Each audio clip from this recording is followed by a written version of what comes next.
Hey everyone, it's time to talk about something that's on a lot of people's minds right now: unemployment fears.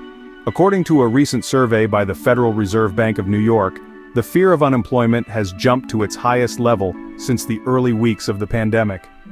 In March, consumers put a 44% probability on the nation's jobless rate being higher a year from now.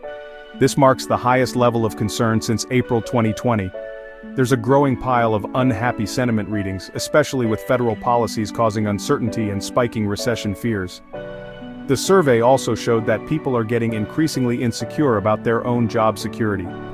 The perceived probability of losing one's job in the next year rose to 15.7%, a 12-month high. But here's the thing: despite these downbeat surveys, the hard data shows resilience.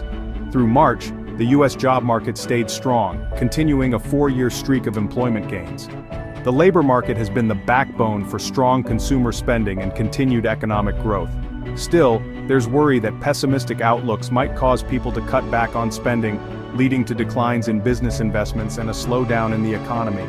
The survey also noted a sharp rise in near-term inflation expectations, jumping to 3.6%, the highest in a year and a half.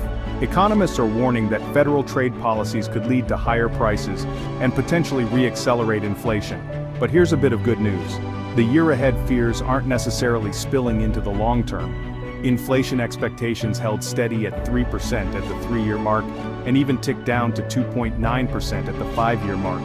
The Federal Reserve keeps a close eye on these expectations because they can become self-fulfilling prophecies. If people think prices will be higher in the future, they might spend more now or demand higher wages, prompting businesses to raise prices. So, while fears are high, the data shows that the economy is still holding strong. Stay informed and stay positive. Thanks for watching.